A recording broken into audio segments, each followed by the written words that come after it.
What if the way you talk to yourself is not just affecting your mood, but your sleep, your stress levels, your craving, your energy, and even how intensely you experience perimenopause symptoms? I know this because in midlife, the inner critic that used to push you through may start costing you more than it gives you.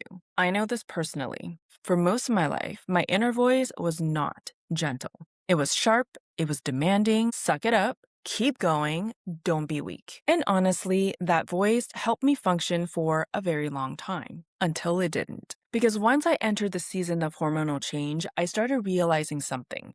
My body was already running on more stress. And the way I was talking to myself was adding another layer of threat on top of it. So stay until the end because I'll give you a simple practice you can use next time your inner critic shows up without fighting it, fixing it, or trying to force yourself into positive thinking. So today, I want to talk about self-talk as medicine. Before we go deeper, if you're new here, I'm Wendy. I'm a former software engineer turned life coach, and I help women navigate midlife, perimenopause, and identity transitions through mindset, emotional work, and somatic awareness, and practical lifestyle shifts. This channel is about helping you enter the season with more clarity, agency, and self-trust, not by forcing yourself to become someone else, but by learning how to work with your body, your patterns, and the woman you're becoming. Self-talk is a real nervous system practice that can help lower stress, soften your inner critic, and support you through perimenopause with more steadiness, more compassion, and more agency.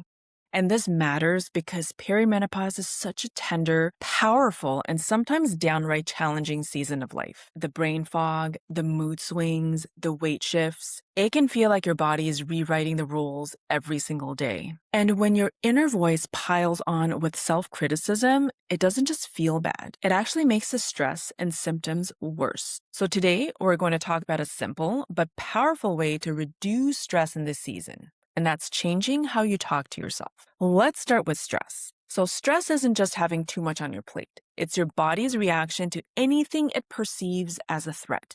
Whether that's rushing to meet a deadline, lying awake at 3 a.m., just spinning in your mind, or walking into a messy kitchen after a long day. When you're stressed, your heart rate climbs, your shoulders tightens, your stomach can knot up. Your breathing becomes shallow, and mentally, it can look like looping thoughts, irritability, or snapping at people you love. Behaviorally, maybe it's pouring that extra glass of wine, eating when you're not hungry, or just collapsing on the couch with zero motivation. And sometimes you don't even notice it because stress has become your normal. Now, here's the tricky part. In perimenopause, stress is amplified. So back in your 30s, you might have been able to grit your teeth and push through. But in your 40s, those fluctuating hormones, especially estrogen and progesterone, remove a layer of buffering. And that means your body feels stress more intensely than before. I'll give you an example from my own life. In my 30s, if my house was a mess, I could roll my eyes and deal with it later. But in my 40s, especially when the mess is created by someone else, I feel irritated way more quickly. It's like my threshold for stress is lower, and that's not because I suddenly became more irritable. It's because my body is more sensitive to stress at this stage. And when cortisol, which is the main stress hormone, stays high, it shows up as weight gain, especially around the belly, more restless sleep, more mood swings, more anxiety, and even more intense hot flashes. So managing stress isn't about feeling calm. It's about protecting your energy, your metabolism, and your emotional balance in this season of life. And if this is the kind of conversation you want more of, where we talk about perimenopause, midlife, nervous system, identity, and practical ways to support your body through this transition, make sure to subscribe.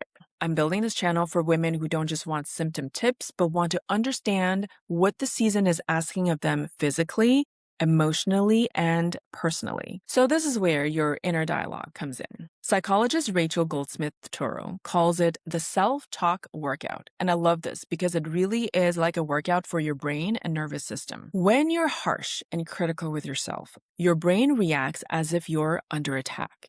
The threat system fires up, cortisol rises, your heart rate goes up, and your body goes in survival mode. But when you practice self-kindness and encouragement, your soothing system kicks in. And the parasympathetic nervous system slows your heart rate, oxytocin rises, and cortisol lowers. Your body moves into safety mode. And over time, this actually rewires your brain so supportive words come more naturally than critical ones. Here are two of Turo's favorite workouts, and these are also tools I guide my clients through in coaching sessions, helping them repattern their self talk in a really embodied way. First, spot the success at the end of the day.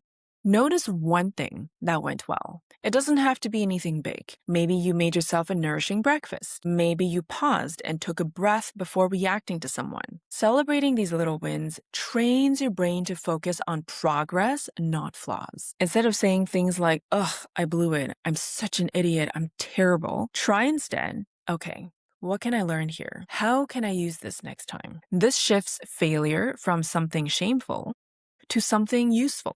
And that makes you more resilient when things don't go as planned, which, let's face it, happens a lot in midlife. Self-talk may sound simple, but in perimenopause, it's a form of medicine. When you soften that inner critic, you lower cortisol, and that makes it easier to maintain a healthy weight, improve sleep, and stabilize your mood. And beyond the science, it just feels so much better to walk through the season with an inner ally instead of an inner enemy. And let me tell you, I get this on a personal level because for most of my life, I had a really strong inner critic. My judgments were harsh, and my mantra was basically, suck it up. I never celebrated my wins because who has time to stop and celebrate wins? There's so much more to be done. And I felt like celebrating wins, that's for children. I don't need that. And the truth is, harshness does work in a way. It whips you into shape, it pushes you into action, but it comes with a price. And in midlife,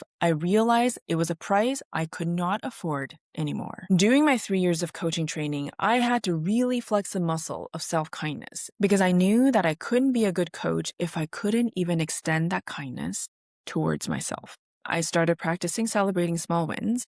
I started noticing the times I was hard on myself and asking, what if there's an easier and more pleasant way? And what I found is that it's not just easier, it's actually more effective. Self-kindness gives me energy. Harshness drains it. So if you're listening and recognizing yourself in my old patterns, I want you to know you're not alone.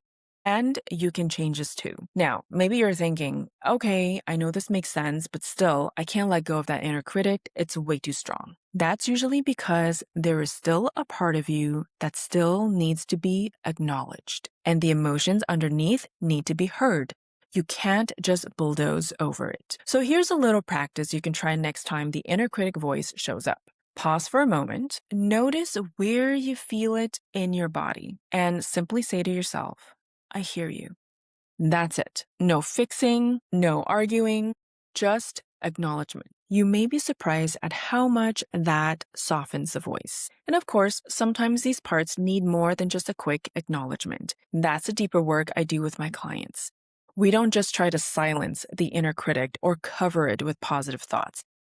We slow down enough to understand what that part is really trying to protect, what emotions are underneath it, and how to build a new inner voice that your body can actually trust. It's not just about saying nicer words, it's about becoming a safer place for yourself to live in. And in perimenopause, that matters. Your body is already moving through a major transition. Your nervous system does not need another voice telling you that you're failing, falling behind, or not doing enough. It needs an inner ally. Try this. Pause, notice where you feel it in your body, and say, I hear you.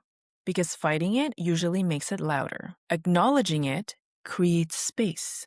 And from that space, you can choose a different response. If this spoke to you and you like support doing this work more deeply, you can find me on ownyourbecoming.com. And if you want more conversations on perimenopause, midlife, nervous system awareness, and becoming the woman the season is asking you to become, subscribe to the channel and share it with a woman who needs a more compassionate voice in her own head.